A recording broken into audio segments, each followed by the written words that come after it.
These Marvel Rivals balance change videos are way too long, so here's all of the Season 3 changes in under 4 minutes. Like and subscribe if you want more of these in the future. Thing is the new meta. He gets a cool buff with a new engage mechanic which lets him jump to an enemy within 20 meters of him, giving him damage reduction at the same time, and he can combine that with his Haymaker, which now knocks down flyers. Thing might have some tough combos to deal with in Season 3. Emma gets a pretty big nerf, about 10% less damage on her beam and 5% less damage reduction in her diamond form, but they did increase the charge rate of her ultimate by about 10% to kind of balance that out. It should come up about the same as often.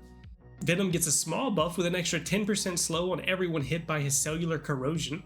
Human Torch gets another damage nerf, but he does pick up a 5% damage increase with being the new team-up anchor, which makes these nerfs that he receives about a 2% less damage overall. Pretty negligible. Iron Man gets a big nerf, 5 less damage on his first 2 repulsor blasts and a 20% increase in charge time of his ultimate. He's going to be falling off a lot.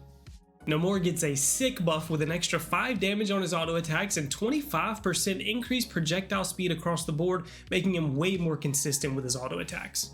Fantastic gets a small nerf to his survivability with 50 less bonus health whenever he inflates.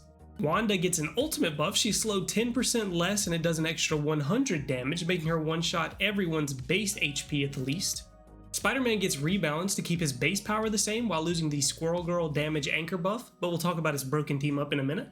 Punisher gets a significant nerf, dropping the damage of his turret by about 25% and increasing the charge time of his ultimate by 10%. Bucky actually gets a slight damage buff on his basic attacks by reducing the damage fall off by 10% at the max distance. Wolverine gets a base mobility nerf, decreasing the duration of his Feral Leap and increasing the cooldown of it, but he also receives a broken team up that we'll talk about later. Invisible Woman gets a healing and damage buff on the initial travel of her basic attacks and a proportional nerf on the return version of it. Loki gets a smaller nerf with an 8% increase in the overall charge time of his ultimate. Mantis gets yet another buff, making her flower heal for 2.5% of the target's max HP and reducing the base healing substantially. It also nerfs the charge time of her ultimate by 15% and increases the max bonus HP it gives by 50, making her harder to kill whenever she ults. Ultron gets an overall survivability nerf and reduced accelerated flight duration, and also receives 10 less bonus HP from his shield while his allies receive 5 less. Spider-Man gets a crazy team up with Torch, giving him Inferno Blast, which increases his one-shot burst potential to about 300 HP instead of 250 at the base level. Wolverine gets the other OP team up with his Phoenix team up, giving him lifesteal on his attacks, and after activating Feral Leap, it burns nearby enemies for a small amount over time, which makes him almost unkillable whenever he uses his Feral Leap.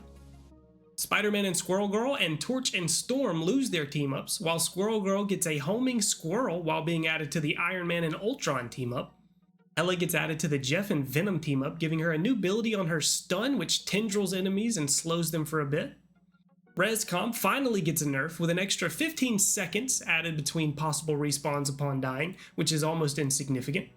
And Jeff gets a big buff to his team up with Venom, giving 50 more bonus HP and an extra 2 seconds to the link timer overall.